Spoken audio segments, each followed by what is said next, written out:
Hi, this is Lord Tolhurst, and I'm with Dave and Holly on the What Difference Does It Make podcast.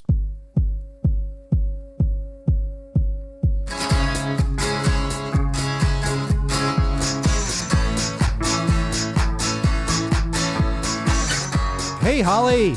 Hey, Dave. What's going on today on the What Difference Does It Make podcast? Today's a great day. I want to say I'm super happy, but I'm wondering if we should be feeling a little darker. That's right. Put on your Eeyore voice. Oh, Dave. How are you feeling today? Can't even be sad. It's terrible. I don't believe that you love the band The Cure. It's crazy because you're just always filled with joy. So we're talking today with one Lawrence Tolhurst, right? Isn't that his real name?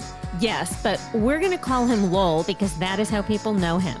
Okay, that's probably for the best. Yeah, we should call him, because Larry, not really a goth name. Larry is the drummer of U2. Well, that's not. That is Larry to me, and this is Lowell, and Lowell was the drummer, and then he was the keyboardist in The Cure. Larry is also, Three Stooges guy. So, not really goth. So, drummer in U2 and Larry from the Three Stooges, not goth. We are talking goth because there is a book out by Lowell Tolhurst. Tell us about this book, Holly. The book is called Goth, and it is somewhat of a history of goth music, but it's not a straightforward or straight ahead history. It has Cure stories and Lowell's stories of The Cure and playing with other musicians woven in. And he writes a lot about goth bands and his influences. So it's a history and a little bit about The Cure. You get a little bit of everything. As we're going to learn, this is part of a trilogy. The first book he wrote was a memoir on The Cure called Cured. And now we have the second. Lowell did not only write about the other artists, the musicians that influenced him, but also writers. So you get a full picture of his interpretation of goth. It starts from Lowell's beginning. So goth starts when Lowell discovers music or books, when he discovers the art world and takes us on this journey. It's a musical journey, as one Larry used to say. So from one Larry to another, this is goth that we're going to learn about. We're also going to learn about social media, Holly. We are going to learn about social media. Well, you probably already know a lot about social media, but we're going to ask you kindly to visit us on social media, on our YouTube channel at What Difference Does It Make Podcast, and on our other social media at WDDIM Podcast. We should also probably mention that my audio, it's a noticeable difference. I ended up having to do this on my phone. So we apologize for my lower quality audio this week. All right. It's not as if you were talking to a member of your favorite band in the whole wide world. Speaking of goth, this is going to haunt me for the rest of my life because I was really looking forward to this interview. But we got through it. We did the best we could. And I was really thrilled to chat with Lowell because his music has had quite an impact on me, as you know. Rock Hall member. Yeah. So why don't we get into it now? We're talking with Lowell Tolhurst. He wrote a book. It's called Goth. We're going to talk about it on the What Difference Does It Make podcast. Hey. Yes. Hello. Hi. Hi, Lowell. How are you? I'm all right. I went to Cleveland a few days ago to see the eclipse. So I got back yesterday, so I'm a little jet lagged, but you'll excuse that. You know. It looked like a fun scene at the Rock Hall. It was great, and they're always great. I've been out there a couple of times to do different things, and this time I got to see inside the vault. People normally don't get to see, so I saw Jimi Hendrix's jacket, Bob Dylan's harmonica from the March on Washington, and Elvis Presley's army uniform, which was surprising because he was really, really skinny and small. We all were at that age, weren't you? You were that. Well, yes, exactly. At that age, everybody was skinny, yes, for sure. It's a good look. Any goth representation at the Rock Hall? Just me. No, I mean, it was a pretty goth event because the sky turned black and everything disappeared. Yes, I went to check their bookstore, make sure they got my books, which they have, and I signed all the stock. So, that's nice for them, nice for me too. Yeah, exactly. Yeah. No, it was good. But, like I say, then we had to fly back yesterday to LA, so we got back here late and so we're a little discombobulated, but we're all right. Yeah, because you're rehearsing. I would imagine you're going on tour now. Yeah, I'm rehearsing every day. In fact, after this, I will be rehearsing. I first have a meeting about something else to do with my first book. But yeah, it's very busy, which is good. I like it. I mean, I talked to a friend of mine the other day who I went to high school with. So, we're the same age.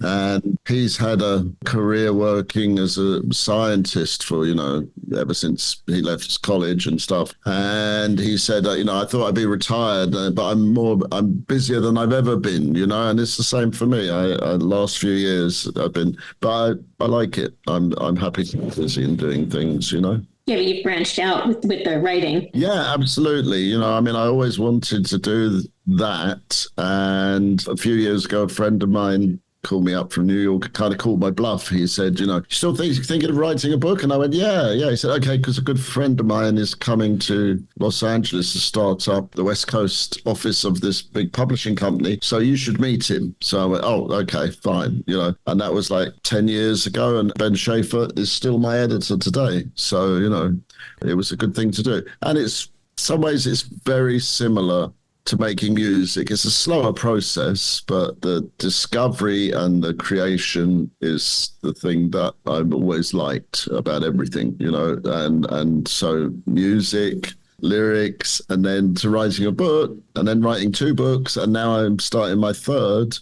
So it's a lifelong obsession, really, to become an author. And so finally, in my 3rd act, I get to do that part. Did you initially want to do a memoir about the Cure, and is it like a through line? This led to Goth, that's leading to is this going to be a trilogy, or what are we looking at?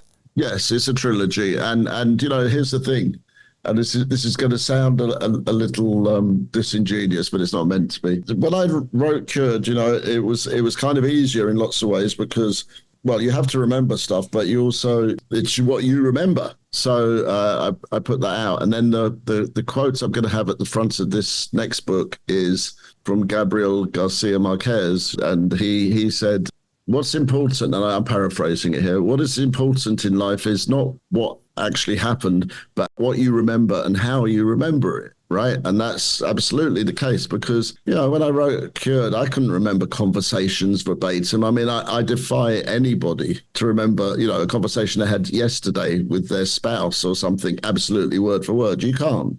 So I would write the conversations. I remembered what they were about and I know how the people talk that are involved. So I would write it like that. But the first book, I kind of threw everything in. And then at the end of it, I thought, hey, a lot of people write like 3 memoirs, one after the other. So I'm going to do that, but I'm just going to do it in a different way. So with Goth, the way you should read the title for Goth is not Goth, a history, as in a history of Goth. It's like Goth, the person, a history of the person that is a Goth, So that's really how I mean it. I think both Dave and I thought it was the history of Goth. So we were pleasantly surprised to read your memories woven in and what the artists that you talked about meant to you and how they influenced you. Yeah. And I mean, that's the whole thing, because when I wrote Cured, I went on tour. I talked to my agent. I said, how many events do people normally do for books? And he said, 8 or 9, maybe. And I did about 300 for Cured because I did it the same way. I went everywhere. I went North America, South America, Canada, Europe, France, England. I went everywhere. And I did it the way that we did it when we started The Cure, which was to go and play to everybody. And, we were here for 6 months at a time, just touring, playing everywhere. And it works. So I did that. But one of the things that was really useful for me was I would turn up at bookstores and talk for a bit and then take some questions and then sign lots of stuff. Good thing about a book tour is I only need one person with me, like, my assistant, Margie, and, you get to go for dinner at 8:30 because everything's done by that time. It's not 2 a.m. by the time you get out. But, seriously, the thing that was really good was I got to talk to a lot of people about what their experiences were with the music and how it affected their lives or whatever. And what they mostly wanted to know about was how it came about and how things happened, how it evolved. Because to me, living through it, it's something I talk about with my friends. The last time I met Robert, he came out here to play with The Cure at the Hollywood Bowl a few months ago. And when I talk to him and Simon Gallup, we talk about family and people we know. We talk about music, and we don't talk about business. We talk about the people we know because we all grew up together. So therefore, that's the important thing. And so the stuff that's in Cured and the stuff that's in Goth is my life, but it's stuff that, if you wrote down all your life, some things you take for granted and you think, oh, well, yes, I guess other people would find that interesting or different, so that's what I wanted to put out. And then fast forward to the day of the eclipse that we just had, right? Nobody knew I was going to be there. I called up Greg Harris, the president of the Rock Hall, and said, hey, I'm going to be in town. Can I come and help with anything? Is there anything, you'd like to come and help? Plus, my friends that were with me were like, hey, well, yeah, we'd like to go and see the Rock Hall. So I'm like, okay, sure. So I called him up and he said, yeah, come and introduce it as when we start it all. And I said, okay. So I went to do that. So nobody knew I was going to be there. But when the eclipse finished, there was hundreds of people lined up to talk to me and get things signed and stuff that didn't even know I was going to be there.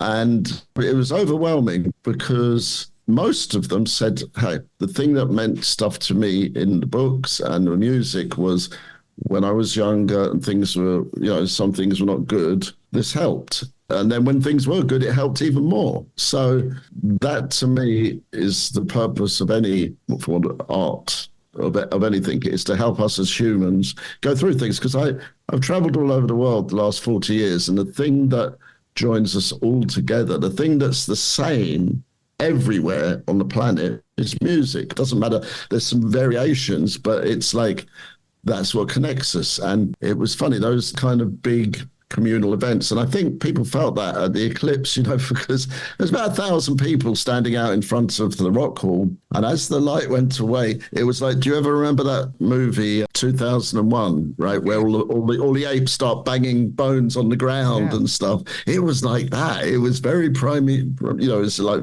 very, very ancient, whatever was coming out, It was a good reminder. So I'm a great believer in witnessing those different events and different things that happen in your life and actually ascribing some kind of purpose, mystical or otherwise, which will give you a clue. That's really what I'm interested in as I'm getting older, because I start to see all the connections going on back for 45 years and how it still works today and things work today. And I'm humbled and flattered. It blows my mind most of the time that I was able to do those things. And now to catalogue them is obviously my role. That's what I have to do. It's probably good that when you're having the experience yourself, that you weren't aware of the greater impact it was having on people, because then your perception, you might behave differently. Yeah, it's your life. Don't ascribe greatness to things at 17. You're just trying to understand stuff. And one of the things that was amazing to me was a few years ago when they had Google Earth came out and everybody was looking at where they grew up on the world, the streets and that. I did that. And I went back to where I grew up with Robert and Michael and Pearl and Simon. And I looked around the streets and I wrote to Robert straight away. And I said, to me, looking at it, it is no surprise that we wrote the sort of music that we did, because it's there. It's right there in the dark, dank English countryside. It's there. I never thought about at the time that we were going to be this huge thing that carried on throughout my whole life, never. We are talking with the Rock and Roll Hall of Fame member, Lowell Tolhurst. We're going to take a break and return shortly.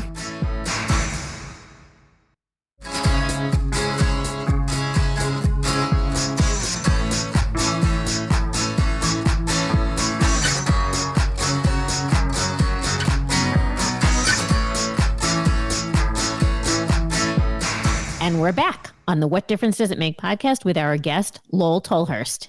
One of the great things in the book was you followed the fans. Like there was, I don't know if you were a Blitz kid at all, but there was also the Batcave was going on in the 80s. I don't know if you were. And so what was the research like for that? Because I mean, that was after you were like had taken off and you were on. Yes and no, because the Batcave I went to, and I used to go to with the Banshees, and I knew the people that run it and stuff. Blitz, no, I wasn't really a Blitz kid, but there's very few places in London you can have a club, so they just changed them around, different names, different days of the week. It was the same place still, so it was pretty much 90% of the same people, just got different clothes on. Yeah, for the research part, research I generally hate. It's like doing homework, I don't want to do it. I want to do the stories and join the emotions and make some conclusions from it. For this book, I had a friend of mine who was an author who'd made a brilliant book about David Bowie, and I asked him if he would like to do the research for me about a lot of things that I wasn't going to. And he went, yeah. But after about a month of working together, he got sick and he couldn't do it. So my son has a Master's of Fine Arts in creative writing. So I called him up and I said, okay, now's the time to pay the old man back for all the money he spent sending you to college. And would you like to do the research for this? And he's got a very good mind for that, because he also did thing in anthropology. So he's very good at that. And it was a good way to bond as father and son, because, like a lot of father and sons, they shoot hoops or they go play a round of golf or something. We worked on a book together, and it was really a good thing to do. Had you ever played music together? Yeah, but that's not good. That's not good. In fact, my son just wrote an article for a magazine in San Francisco about that very thing, and he's correct. We had tried, like we often go on little trips together, because, well, long story short, I didn't really have any kind of relationship with my father. So I made sure that when my son was growing up, I was going to have a relationship. So we went on this trip a few years ago to this place way up in Northern California, and we rented this house, and every day we would go for long hikes, out and stuff. And then they had a nice jacuzzi, which I like. And then in the evening, I told him, bring some of your instruments and stuff. And it was okay, but we were both so stepping around each other so cautiously, that in actual fact, it was probably, we decided in the end we'd just go hiking, be much better. But the book was better because it was very specific tasks. Like for him, I'd say, okay, I'm going to give you 2 or 3 names, and I just want the research on that so I can incorporate it. Then the other thing I did that saved us both as well was I said, okay, you got the job. I said, do a couple of 1,000 words on this subject, and I gave it to my agent. I thought, how about this guy? And I didn't tell him who it was. And he read it. He went, yeah, no, he's good. I said, yeah, okay, so it's my son. We'll hire him, right? And he went, yeah. So we hired him. But then I could turn to Gray and say, I'm going to ask you for what I need. I said, but I'm not your boss. So, no, this guy is your boss, right? So that, I didn't get the call on a Friday at 6 p.m. like, oh, Dad, I don't really want to do this. Can I just put it next week? And so, like, no, because I'm not the boss right here. But we had a great time from it because we have a lot of the same touchstones. And I was able to see it, especially for like writing the stuff later with the newer goth bands and stuff, which I know of, but I don't know about so much. He's able to tell me, okay, well, this is this and this is what happened here. And I'm like, okay. So it makes a lot more sense to put all those things together. It's really was a good thing for us to do. I was just laughing because he started his article off when he got married last year, and I was up in San Francisco because that's where he lives. I said, oh, we should go and get you some, different stuffed clothes for your wedding. And off we went. We went to this store, very chic store somewhere, get a nice shirt or two. And the assistant was talking to her other thing, and one of my songs came on from the past, and she said, oh, I really like this song. Do you know this band? To her friend. And she went, yeah. I said, do you think they go on tour anymore? And she said, oh, I don't know. They're hella old now. My wife overheard that and she was laughing, killing herself. But, it's a different generation. But the thing that was really apparent to me this last few days going to Cleveland was like the range of people that have been affected by all the stuff. there are people like my age in their 60s, and there's 16-year-olds, and they don't all come up to me and say, oh, sign this, my dad loves you or something. Some of them, they like it too. So it's been a long, strange trip, as they say. Did you introduce him to books like that you mentioned, like The Bell Jar or Nausea, The Stranger? Are these books that you felt maybe would connect with him somehow? Or why did you gravitate to those books initially? A lot of those things were my way out when I was like, the summer I was 14, my mother was a Catholic convert, so there was no Catholic schools in my town. So I went to the next town to go to school. So consequently, at 14, summer vacations were very lonely because I didn't know anybody in my hometown because I didn't go to school with them. I went to school with a bunch of other people and I was too young to I'll just get on the bus and go over there. I couldn't. So the summer I was 14, I go to the library, and the library had this system where you get one ticket and you can take out 3 items at a time. But somehow I didn't be able to get 3 tickets, so I could take out 9 things at a time. So I had a whole bunch of books, and then they also used to lend out records. That summer, I just listened to everything. I didn't care what it was. Next record, listened to everything, and read a whole lot of stuff. And those things that I found in there are what I gave to my son later on. And then when it came, I suppose he was a teenager, and he showed me the list of books, he had to read for school or whatever. And I said, oh, Fahrenheit 451. Well, Ray Bradbury lives here and he's going to do a talk at the library next week. So let's go. Because then you can say to the teacher, hey, not only have I read the book, I've met the guy who wrote the book. And it was great, and Ray Bradbury was great. He was pretty old then, and I think he was wheelchair bound, but we stayed afterwards and the place was packed. We stayed afterwards to talk, to people, and we talked to him, and he was completely focused on the next generation who's coming up to talk. He wanted to talk to myself. He didn't want to talk to me that much, talk to Gray about stuff, and it made an impression on him. I think those kind of things, hopefully I've been able to bring them to life for him. And he said that to me. He said at home, dinner time conversation was about Can or Camus or something, different things. He said, and I was 10 years old, and I didn't really realize what a gift I was being given with those things. But I just thought, well, what would I have liked to have known back then? And hopefully, but you never know how much you give across. But he's pretty good, and we have a good father-son relationship, I think. It's good. You're fortunate. We talk about that a lot, about how you can't force something on them. It just kind of seeps into their psyche. Well, very absolutely true. You can't pour it on, and you can't make them become things. Because I was very acutely aware, having had a musical career, that I have met different people who've had fathers who were in bands and stuff, and doesn't always end out great. So when he was younger, I would put instruments in front of him, but I wasn't going to tell him, oh, yeah, you have to do this, you have to do that. And he gravitated towards guitar. So I'm like, okay, that's what he wants to play. But, I don't play guitar. I said, I've played with a lot of really good guitarists. So even though I can't tell you what to do, I said, I can tell you when you're doing it wrong. It's important too. Can't tell you how to fix it, but I can tell you that's wrong. You've got to play it somewhere different. But, it's a joke, really. But we've sort of gone along parallel paths without me stepping in the way too much, because I never wanted to do that. It's funny, I'm just about to step out on tour with Budgie for the first time, and my son is going on tour with his band to Europe for a month. Whether we liked it or not, it became the family business, so... And it really did, because you played in a band with your wife, or you made music with your wife.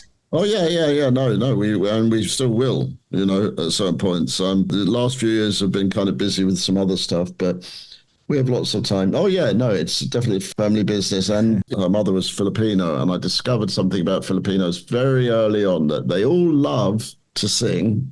Everybody sings, and they all love Christmas. And it explains a lot to me, When I left The Cure and I came back to start writing some more music again, and I was thinking to myself, well, I can sing, but I'm not that great at it, so maybe I'll find somebody to sing. And I was walking around the house, and it was like the obvious thing, without, I was thinking, oh, well, yes, Cindy sings all the time around the house. And in fact, when we drive somewhere, which, of course you have to, if you live in California, there's lots of long journeys and drives, we sing in the car. We sing all kinds of things, I don't think I'm going to put an album of that out anytime soon, but, we sing all kinds of things, yeah. The Tolhurst sing show tunes, is that what you're saying? Yeah, right. It could be a bit like that. I think it'd be a bit too shocking for people, actually. I don't think we'll do it, but yeah. You also touched on with your drumming that there's a goth style of with your drumming. Yeah. How did you fall upon like, okay, this is the right sound that I need to bring out the Cure sound, lyrically speaking, or was there a thought about that process? Well, yeah, because I mean, it goes back to the things that influenced. It's funny, if you're a drummer, I have a couple of proteges right now, actually, who I'm teaching and stuff. Just friends' children and stuff. Actually, one is a friend's wife. Anyway, but nice. I tell them this thing partly in jest, but it's kind of true. I say, the two rules of drumming, right? I say, number one, there's no good band without a good drummer, right? It doesn't happen, right? So you've got to be, if you're a good drummer, then you can join a good band. And also, all drummers are friends, which is kind of true because we're like goalkeepers in a way. But it's funny because we're not going to be like that with me and Budgie. We're going to be at the front of everything. So it's going to be different. But a few years ago, I was at this big festival and there was like 20 bands, and the top 5 bands that were playing that night, I was thinking to myself, I know all these bands. And the reason I know all these bands is because I know every one of the drummers personally. So it's funny. It's like the Freemasons or something, We have a very similar way of looking at things and a same sort of path through stuff. So I still keep up friendships with a lot of people like that. And I don't know, as in terms of what makes it, we have similar touchstones. I mean, I think, I talked to Kevin Haskins from Bauhaus, and he's a good friend of mine. He's saying back when we started playing, we listened to like a lot of the rock stuff, but we also listened to things, like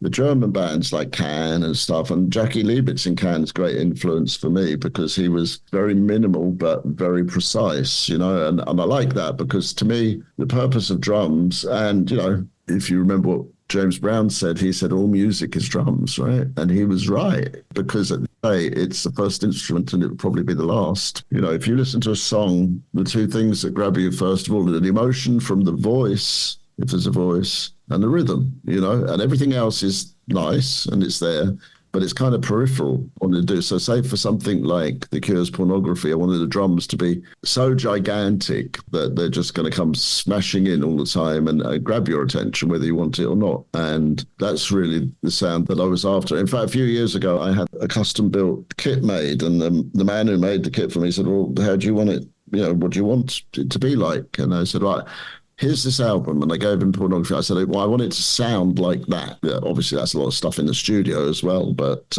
he managed to do it. It was pretty interesting the way he did it. I mean, a lot of the stuff for goth and all of the darker music came not just from music. It came from literature. It came from cinema. It came from a lot of different areas, So that's really the influenced parts of it. You're in Los Angeles now. I read somewhere you live in Santa Monica. I had been coming here since 1980, right? So I kind of had an idea of what's here. My first wife was from California too. So, even though I didn't live here that much at that point, I had an idea of the place. And I also did the thing that every English person does when they first come to Los Angeles. The only place that they've ever heard of is Hollywood. So they all moved to Hollywood, and then very shortly, after about 6 months, realize it's a terrible place to live and leave, right? So I had left, and moving over here was kind of natural because Santa Monica, in some ways, like with the pier reminds every English person of Brighton, so it's very much like that with a much nicer beach. And if I moved back to England ever, I would live in Brighton. I wouldn't live in London, but I'm not moving back. I've lived out here the longest period in my whole life. And here's the thing. It's not so much the place, although I really like where I live. It's also the people. And by the time I came here, I wanted to be a stranger in a strange land, even though I wasn't really a stranger that much. But I wanted to have a different experience because I didn't want to stay in England with all the experiences that I had there because I felt it would just drag me down. And when I got out here, I very quickly found people that I could relate to, other musicians, other artists, and I got a lot of love and I got a lot of understanding. And so that stuck with me. So to me, it's going to sound funny, but the place of my redemption is the City of Angels. That's where I have refound myself. I've been able to escape the parts of my past that weren't good for me and have a new life. And so I'm very grateful to this place. So it's very much home. very much home. I'm an American citizen and everything else. So, I'm not going anywhere. Well, we're happy to have you. Yeah. Well, I guess as long as we're talking about LA, you're playing at the Cruel World Fest, and you have so many different vocalists. Yes. How are you going to present this show? I would love if you brought along, if we saw the Edge and Bobby Gillespie and all these people. What can we expect out these shows? I would love to know myself, actually. No. Some of those people, and I'm going to be a bit mysterious now because one has to be. Some of those people will actually be there. Yeah, but I'm not going to tell you which ones, but some of them are there. And then we had some plans for the ones that wouldn't be there, but I don't know if that's going to work. And that's going to sound very obtuse, but we have got some of the people. So what we've done is for the Cruel World Festival, that's the most extravaganza, if you like, of the whole thing, because then we're going on tour afterwards and we'll make it a sort of smaller presentation, but because it's smaller places we'll be in. Yeah, for Cruel World, I spent the last 3 months just preparing different things for it all and stuff. So hopefully it'll be good and people will like it. I mean, for me, it's the first time I've done a major show since in this city since 2011 with The Cure, with Reflections, and played the Pantages, and it'll be fun. I'm looking forward to it.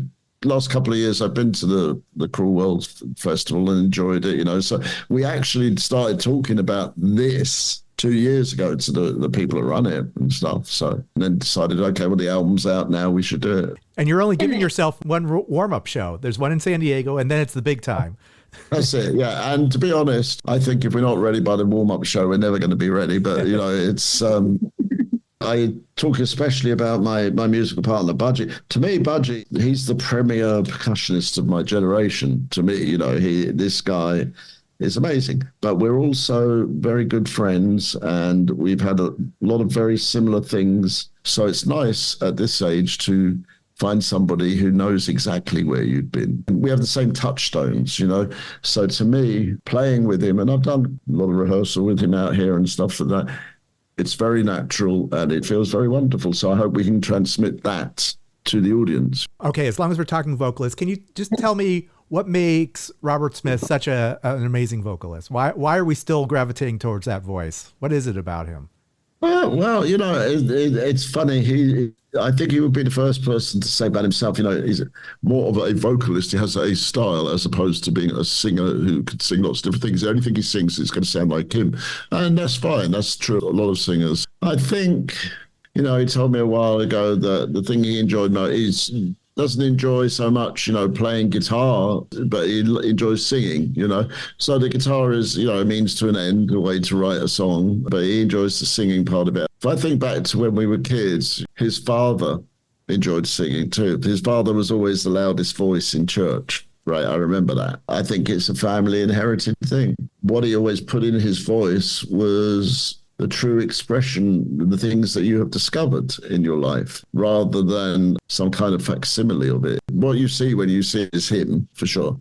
I'm not sure I can even put a finger on it. It's just, that's what music does. It evokes just something, and it's different for everybody.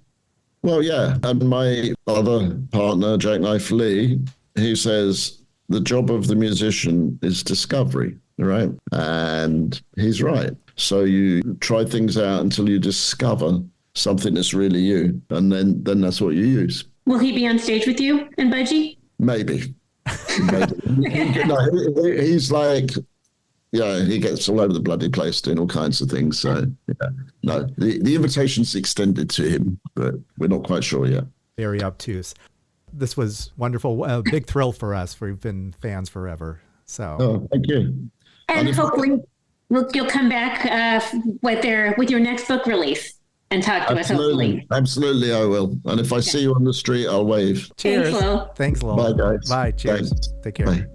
Okay, Holly, another Rock Hall member, and not just any Rock Hall member of one of your favorite bands of all time. This is kind of a thrill, wasn't it? I worked hard to contain myself. When you arranged this interview and told me about it. I think I contained myself well, but inside I am lit up. We got through it, Holly.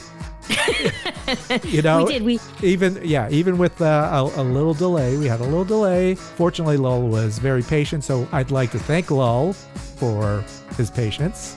Anyone else we should thank, Holly? I think we should thank his publicist at Hush Up Books, Michael Giratano, who is also a total superstar and patient with us. Indeed, yes. I kept bothering him about it, and he kept me in mind. So I really, really, really appreciate that. I think he understands how important it was for us to get him on this podcast. So thank you so much, Michael. And I thank you for working so hard to get this one, Dave. All right. Well, you are welcome.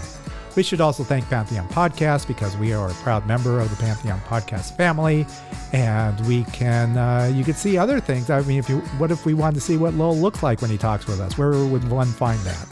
Oh, you will absolutely find him this week on our social media at What Difference Does It Make podcast on YouTube and WDDIM podcast on our other social media. Please check it out all week. Subscribe to our newsletter. Check out our website, wddimpodcast.com. That stands for What Difference Does It Make podcast.com. So you can sign up for your newsletter. You can see all our podcasts that we've done in the past.